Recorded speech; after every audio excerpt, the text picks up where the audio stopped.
Purposely. Your life, God's purpose. Listen at purposely.com.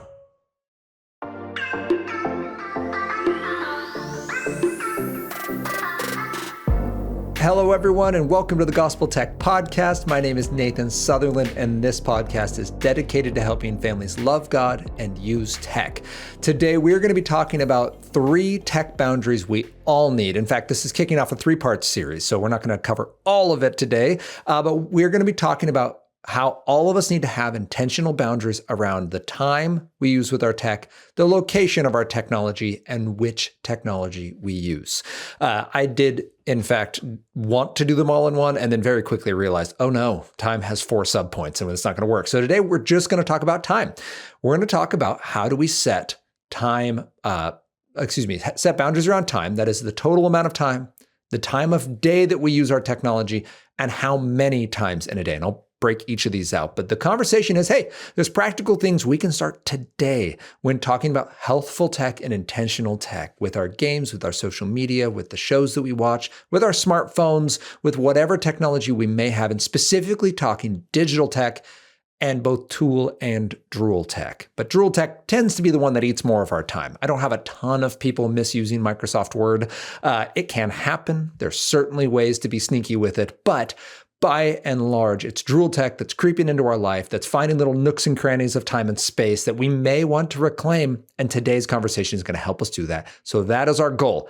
What healthful boundaries do we need around our tech time? So diving right in, we're going to look at really 3 areas. The total amount of time, as I mentioned, the time of day. So when in a day should that total amount of time be used? And then in how many sessions should it be used? And that's not just nuance. That is actually really important. There was a 4th point that I've just rolled into that. But it does matter if it's all in one bulk sum or if I'm breaking it out into smaller sessions. And I'll explain a little more when we get there on why that matters, but I've seen it in my own life. I've seen it in every family that we talk to through conferences, through emails and texts, through social media, direct messages, as people have questions. That is absolutely something we need to look at. We're going to start first, though, with total time, and it comes down to priorities. The verse that I'm using for this is 1 Corinthians 10:23. All things are lawful, but not all things are helpful. All things are lawful, but not all things build up. This idea that there can be things that are not morally wrong. Absolutely. If it's morally incorrect, if it goes against God's commands for us, the 10 commandments, for example, Philippians 4:8. So you can go to Deuteronomy 6, or you can come to Philippians 4:8, and you can say, hey, what would be a godly way to handle my technology? Absolutely. And there's some immoral stuff out there. It produces bad fruit. Go to Galatians 5:19 through 21. And if it's causing envy and lust and anger and dissension and jealousy and any of those, let's get rid of it. But now we're talking about, all right, this is okay tech. It's not morally wrong. It's not trying to get me to do something against God's will. But first things first, just because it's okay morally doesn't mean that it's something I need to do. All things are lawful, but not all things are helpful. And I love that reminder when talking to our children, like, hey, I'm not mad at you and this isn't bad, but it's not good. And that's why we're not going to play it now, or we're not going to watch it now, or you don't get to watch it. And maybe other kids can. That is the conversation we can have. And I absolutely love 1 Corinthians 10:23 as our basis for this, because we want to be intentional with our time. I'm reminded of Andy Crouch, his beautiful book, The TechWise Family. It's maybe a decade old at this point, but if you get a chance, check out The TechWise Family by Andy Crouch. This quote is very motivational and inspirational to me. If we don't learn to put technology in all of its forms in its proper place, we miss out on many of the best parts of life in our family. So from page 17 from the TechWise Family, I want to read it one more time. If we don't learn to put technology in all of its forms in its proper place, we miss out on many of the best parts of life in our family. Our tech, even at its best, is always going to make us an offer. That's the idea that he's getting at here. That it is going to say your wash machine, your smartphone, your car is going to say, hey, I'm going to make your life better in A, B, and C ways. And we need to go, all right, I get that. And I don't even doubt you. I believe technology that you're going to improve my life. The question is, Am I putting you in the proper place? I love that question. Is my technology, not just is it good or bad, but is it in the right spot? Is it getting the right amount of attention, the right amount of value, and is it providing me the right amount of offset value for what I'm giving up to get it? And that's our question really here that we want to start on. That we're going to do that by checking our priorities. We did this a little bit previously, and I've honed it a little. I think I was a little scattered in my previous attempt to talk about prioritizing our time. It's going to be two parts. The first part in prioritizing our time is where do we spend it? And I want you to break your day down into 30-minute increments. Just sit down and write it for yesterday, or I did it for yesterday. You can write it down for today, whatever it is. But 30-minute increments, you can literally set a timer for an hour. And when the timer goes off, just write down what you did. 2 things you did in the previous 30 minutes. What was the bulk of it? And I understand you might have done one for 17 minutes. Okay, but if it was the bulk of those 30 minutes, that's your activity. Break it into 30. I like to call these jots. I like that idea of a little, both the language arts side of an iota, a jot. This is just a little itty bitty dot of time, and that little bitty dot of time, everyone has the same amount. There's 48 jots in a day. In my day, I actually did this. Here's my example from yesterday. A day in my life on average is going to be 16 jots for a work day. I work 8 hours a day. It's not always one consistent bulk because I work from home and it can be a little flexible. So mealtime generally comes like breakfast. Generally, I've already started work and then I go and I do breakfast with the family. But there's 8 hours of work in there. Sometimes I go pick the kids up or I take somebody to sports, but there's 16 of my 48 jots go to work. Boom, done. Then if I go through, all right, I sleep roughly 7 hours a night. 14 more jots. So between my job and my sleep, I'm in 30 of my 48 jots. Now, this is not always the case. Sometimes I sleep less. Occasionally I get more. That's incredible. If I can work myself up to 8.5, 9 hours, come on, that's a great day. I have found that as I get older, my body just refuses to sleep. Which is a fun little game it likes to play with me, where it'll just wake me up. And now I'm just up and I get to decide like, does one just get up at 3:15 and just start your day? Or do you like fight it and hope you can get another hour and a half out of it?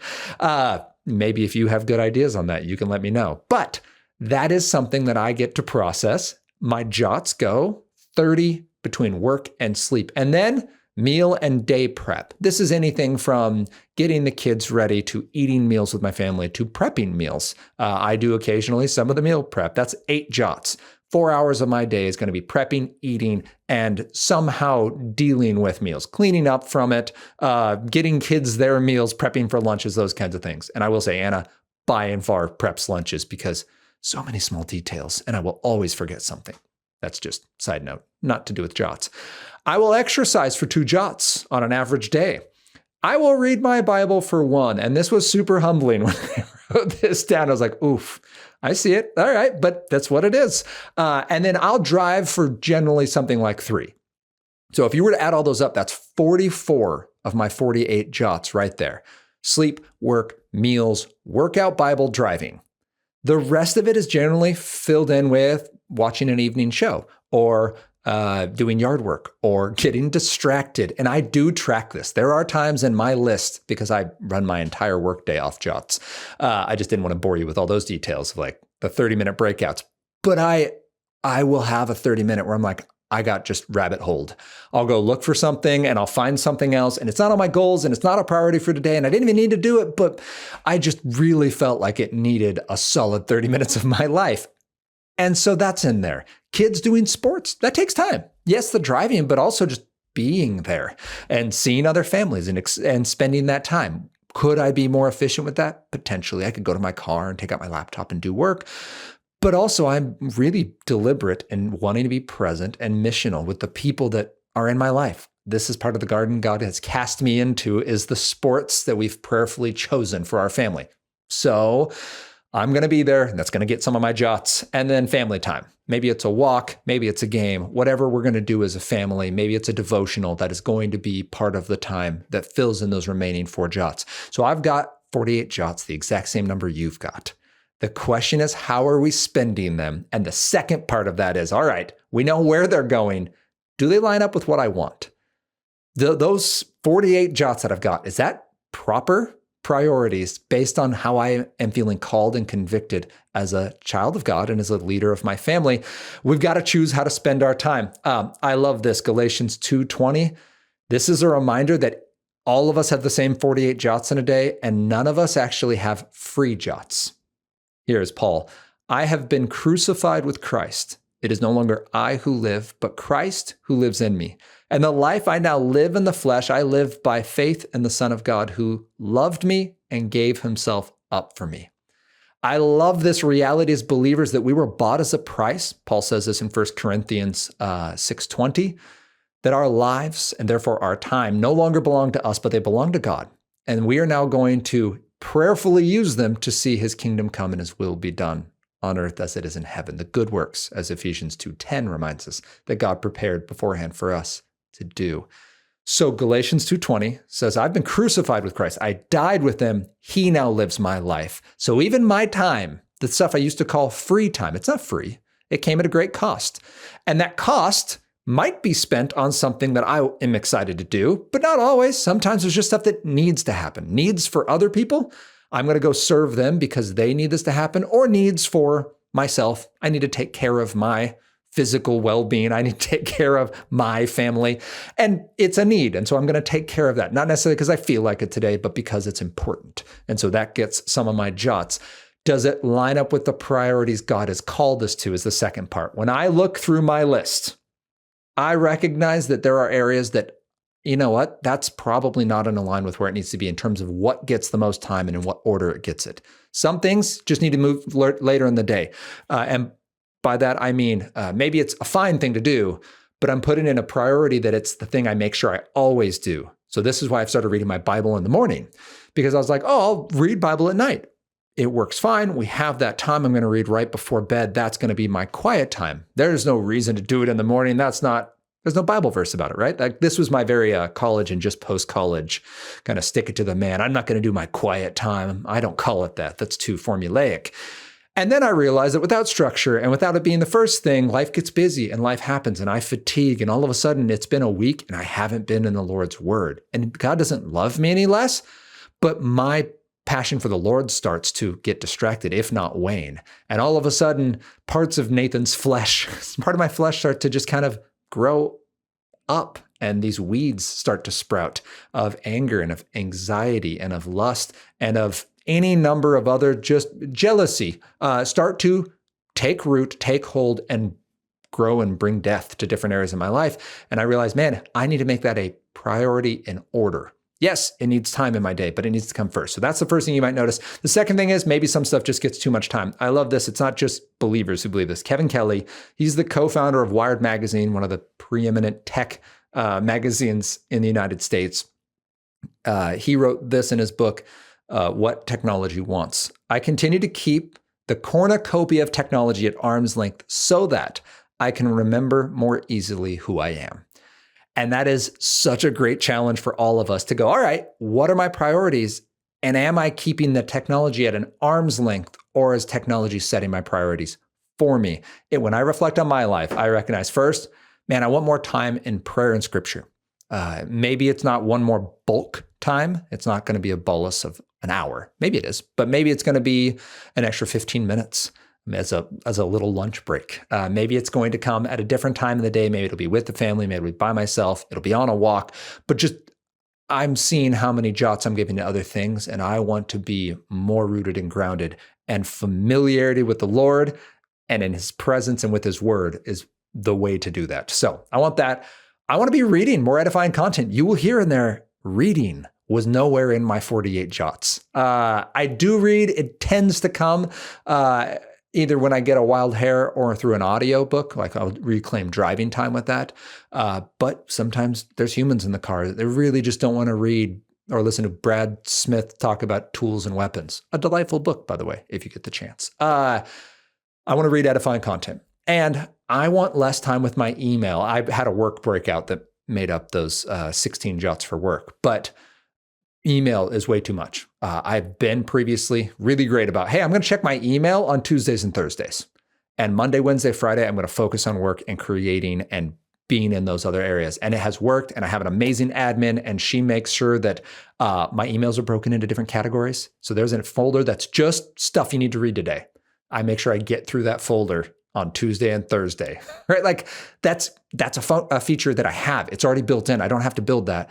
And yet I burn multiple jots in an average day, just feeling important as I get stuff done and I checklist my email. But if it's not on my priorities, I shouldn't be doing it. And that's just a way I can prayerfully trust the Lord. Hey, I don't need to go churn and burn my email to go make my job or my ministry happen. I can trust you, Lord. And I'm going to leave that for a time so that I can be faithful in doing this other work you've also called me to do with the limited time I've got. The takeaway from our first one is let's build time expectations. The first boundary we need around time is the expectation of where that time's going to go. Let's do what Andy Crouch encourages and keep our tech in its proper place. The second boundary then that we need to build around time is the time of day. Question, what's the earliest time of day that you check your tech? What's the earliest? I have found that if I check my tech later, my day goes better. I wake up, I do a quiet time, I take a shower, I make breakfast with the family and maybe do some work, but I don't check my email. I do not check Instagram. I do not do any of the drool tech parts of my job until well into my day, sometimes until a particular day of the week, if I'm not being distracted.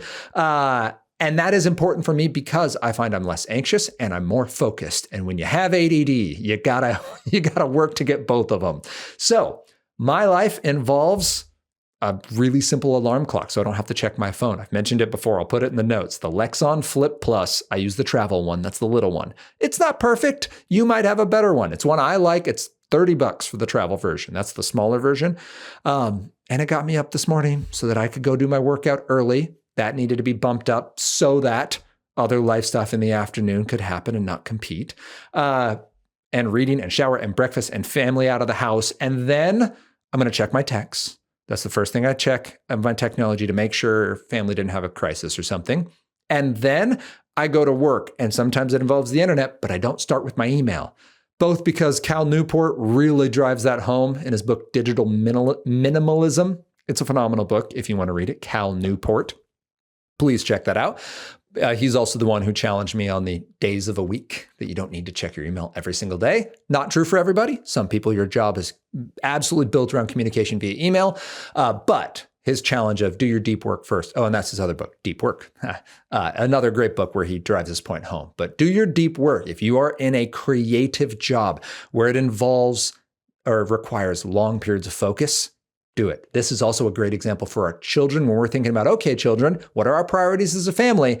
And secondly, what time of day are we going to use that tech? Know that the drool tech, the quick hitting tech, the tech that's built around building lots of habits through lots of repetition is going to be the tech that fights creative endeavors. Creativity in terms of like we are made in the image of a creative God who's designed us to create and to make and to do the work of bringing what hasn't been into reality and existence. It's a way we can worship God. I'm not saying that you go and doing an art project replaces church. I am saying that you using your God-given gifts and submitting them to God's call. There's a morality and ethics to creating art or to creating anything, but that you can glorify God very much in that. And that you can see God more clearly when you are in a space of taking vulnerable risks and making things that glorify God with the passions and the talents he's given you. So I am saying that, and I'm saying a lot of this technology, the time of day matters for when we engage it. Tech like social media, video games, texting, audiobooks, music. Nothing morally wrong with any one of those, and yet there is a right and a wrong way to use them. Put them into basic categories. Are we going to use this tech, whatever the tech is you're looking at, before school? Are we going to use it before breakfast? Are we going to use it after school but before our next meal? Are we going to use it after our meal but before bed? Are we going to use it at what time of day? And this is a beautiful thing you can do with modern tech. Here's a pro tip. You can do this with almost every gaming console. You can do this if you have a hedge built around your network, if you use like a Griffin router or a Bark Home. But if you have smartphones, you can do this. And you can do this with dumb phones too. So I guess I'd just say phones in general. You can put a hedge on a time limit around your devices, and you absolutely should. With young people, this could look like, hey, you know what? You can use this app for this amount of time between these hours. So break that down. It means, you can play a game. You can play it between 3 and 5, and you can play it for 30 minutes. Those are absolutely time parameters that are reasonable and possible for every parent, not just the most technologically advanced. If you're talking smartphones, the two things you want to know on an iPhone, you're going to want to use parental controls. If you are using an Android, you're going to want to use Family Link. And I'll talk more in the next section about how you actually set those up. And I'll have links for that in the show notes. So if you go to the page for this podcast, you can find those at the bottom. But the basic walkthrough, the idea here is there are ways to control your technology, specifically your internet connection, so that even, let's say on your Wi-Fi, you have a Bark Home. You can set it so that your Roomba and your Nest stay on the internet, but the school laptops don't. Now, that breaks if you have an iPhone that is uncontrolled and it has cell service, and that cell service can make a hotspot. And now the device can connect to the hotspot, not your family Wi-Fi. So keep that in mind. Adding a smartphone that has something like a hotspot that's uncontrolled does add nuance to the confusion of using technology well and putting boundaries around when and then how long we're using our technology. Those are the first two things. What's the priority of our time? Where are we putting it all? And then what time of day are we using this technology? What's coming first in sequential order? What do we use first in the day? And within our day, based on our priorities, let's let our priorities in the day choose when we engage with tech and build hedges around it to remain intentional. Hedges like controls around our Wi-Fi, so something like the Bark Home or the Griffin, and then controls around our devices, which brings us to our third. So we know how much time we're spending and what time of day we're spending. And to just really drive that home, I use the example of a smartphone. You can decide, hey, 3 to 5, you can play a game, but that also works with watching shows. So in our family, we chose, you know what, based on our priorities, we have yet to make enough time before school to enjoy a show. We have a list. We have animated a list. Let's be serious. And it's fantastic. It includes things the kids need to do. Our kids leave for school at 8 a.m. So starting at 7 a.m., we start a list of what to do. It involves brushing your teeth. It involves reading your Bible. Not for Hadley. Hadley does the family devotional. And for family devotional, a lot of times we use the Louis Giglio Indescribable series. There's, I believe, 3 books. They're good. They have a fun fact about science, and it drives it back to a truth about God, and it challenges us to be in awe of who God is and what that looks like. If you want to use the New City Catechism or just walk through the Bible, phenomenal. Please do. But I digress. What I was trying to say there was this list of what to do involves from reading the Bible to doing daily prep stuff, brush your teeth, to helping with a family chore to practicing piano. That's an hour.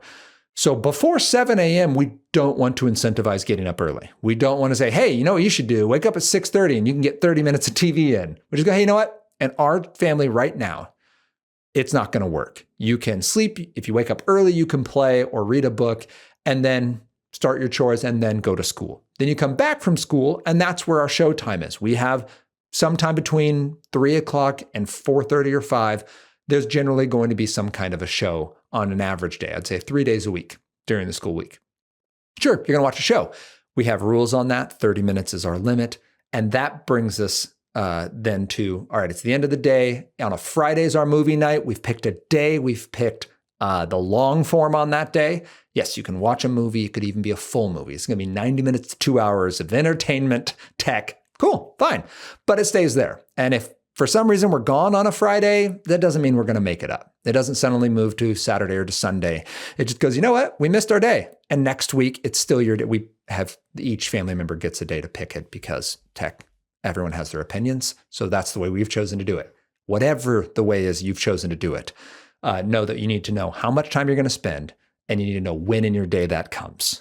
When are we going to use the tech? Because the third is how many times. And this might seem overly nuanced, but please hear me out. What I mean is the total amount of time isn't always our biggest concern. Anna and I realized this a little bit ago. We checked our screen time use because we both have iPhones, and our screen time use under, what is it under? Oh, it's just under screen time. Under screen time. The time on screen I was a third of Anna's time. I was 1 hour, she was 3 hours for the day. And I felt pretty good about myself. And then we checked the number of actual use sessions, meaning the times you logged into your phone and used one of your apps or one of your programs. I had used mine 3 times the number of Anna. She'd used 40 times. I'd used 120. Here's what that means. I was only in 1 hour during the day, but I had checked my phone compulsively, meaning I was under a minute in some of mine. What am I doing in under a minute? And I probably was just checking text messages. Just, oh, nobody wrote. How about now? Did anybody write? Did anybody write? Did anybody write? It probably was a writing day and I was feeling really stressed and I was just checking my phone for an excuse to be distracted. And my phone's really boring. Like it doesn't have social media or anything cool that I can actually go to and burn time. So I'm just compulsively checking it. Whereas Anna, 40 times means for 3 hours means she's getting longer sessions. Here's why that matters. Total time does matter, but think of these 2 examples. Imagine you went to your favorite streaming service and you watched one show for 30 minutes. That's scenario 1. And then in scenario 2, you go to YouTube and watch YouTube Shorts for 30 minutes. Of those 2, which is more likely to build a habit in you? Well, the answer is YouTube.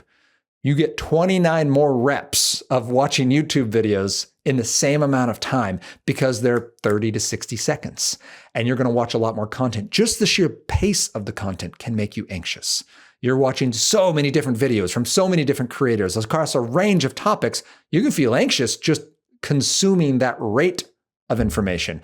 And then there's also the fact that 29 different times you clicked on a different video, and that both gave the company data about your viewing habits and your interests, but it also built a habit in you that you have 29 more reps of saying yes, yes, versus 1 of saying, I'm going to watch this show, and 30 minutes later it's over and you walk away. That is important. How many times in a day are you going to get a chance to use your technology? And this is important for us to talk to our kids about. When they go, hey, can I watch TV right now? Absolutely. Let's talk about what you're going to watch. Please pick long form. Please don't just throw your kid on YouTube Shorts. It's bad for the brains. It's a habit building product. It is intended to keep them, and it is going to make them anxious and overstimulated. So choose something long form. Maybe it's Amazon Prime. Maybe it's Disney. Maybe it's your favorite streaming service. But you are going to, or maybe it's a DVD you have, so there's no ads. But you are going to pick a show. Maybe it's 10 minutes. Maybe it's 30. So you could pick Bluey or you could pick Wildcrats. But they're going to be edifying, they're going to be ethical, and they're going to line up with your family's expectations, but they're also going to be long form. They're going to be videos that have an arc that makes sense and that don't focus on overstimulation. Can you still get long form stuff that's overstimulating? Yeah, Powerpuff Girls, right? It's a longer form video, but my goodness, does it scald your eyes. So you can do that, but just keep that in mind. Let's be intentional about how many times we use our tech, not just how long we use our tech. So when we're talking about tech boundaries in our families, let's reflect. We're going to make sure that we have loving boundaries around our time and use of tech. As followers of Christ, we remember that we have new life in Christ and our time is no longer our own. We are new creations and our life is now Christ's. There's no free time. So with our 48 jots in a day, with our 24 hours, we're going to use it deliberately, intentionally, and we're going to encourage our children and parent them in a way that reflects that. So yes, son or daughter of mine, that is appropriate tech. We have time for it. It fits the priorities of our family, and this is how often we're going to use it. Maybe you're going to make sure when we watch our shows, it's going to be one bolus of time. Maybe you go, you know what? I'm going to let you use it for an hour, but an hour in a single go is just too much. We're going to split it into 3 20-minute chunks. All right. You know the window those 3 20 minutes need to fit. And you know that, you only had time for 2 today, and that's okay. This isn't a contractual obligation. This isn't a human right. This is a choice because I care about you and I want to give you good things. So we're going to take what we can and we're going to make sure it fits within the priorities, the other priorities of our life. Remember that we're writing down the time we spend. That's my first challenge to you. Before we remember, let's go to challenges. The first challenge, let's write down the time we spend in 30-minute jots. Let's ask ourselves, do my jots, my current use of time, do they align with my priorities and what I actually want to see? So first is, how am I using it? Second is, Is that actually what I want? And the third is, what's the total amount of time we're going to spend? Total jots in a day that are going to go to tech. When are they going to happen and how many times? Which brings us then to our reminder. Remember that it is perfectly loving to remove unhealthy tech. I know it's another conversation for another day. I just want to add that in. Sometimes there's no amount of time that makes sense of a particular tech or for a particular child. You are loving your child if you see it hurting him or her or someone else in their life, to remove that technology, to cut it off and gouge it out, as Jesus tells us in Matthew 5:28-30. If it brings sin, if it brings death, if it produces fruit in alignment with sin and death, then take it away. Start with 30 days. That's the reset time for overstimulation. And then work from there and say, hey, is it just a time of life? Is it the tech and you and a personality situation? Or am I missing something about this technology? Or am I missing something in your life that's making this technology unhealthy? So I wanted to add that. Yes, managing time, but the goal isn't just fix the time. The goal is use time wisely. And sometimes any time is too much for a particular kid. Me and video games, for example. I don't get video games because they're unwise for me. I don't have a dial. I just have a switch, and I have to keep that switch off. So just know that might be the case with your family, and know that you are loving and doing that. I hope this was encouraging to you. My hope to you is that we will use our time well and that we will start it today. Today, talk with your family about these three. How much time are we spending on tech? And when we use our time, how much in a given session and what time of day? Let's talk that out. Let's see if we can bring up some interesting conversations. You might be way off of your spouse or off of your kids in that expectation. And if you don't know where to start small. Say, hey, we're going to use this once a week for 30 minutes. Cool. And they go, whoa, hey, that's not enough. Now you've got a talking point. You've got yourself a conversation. Go, all right, cool. What would be enough? Interesting. That sounds like way too much. Let's talk about our priorities. But now you have this opportunity to walk your child through your family, through your faith, through how you get to that conclusion because you love God and want to serve him and use your time well because it's a gift. And you don't just want to be willy-nilly with it. You want to be deliberate and intentional, not legalistic and say, no, we never have fun because fun is a waste of time, but saying, hey, our fun needs to glorify God. And it needs to submit to what he tells us is fun and good. So have that conversation, start today with it, and enjoy that. And if this was encouraging or challenging to you, would you share it with someone else who might benefit from it? Would you send them to our website, gospeltech.net? You can go to /podcasts, check out the podcast there. They can listen anywhere podcasts exist. And if you have questions, would you reach out to me, Nathan@gospeltech.net, or on Facebook, Instagram, and YouTube at Love God Use Tech.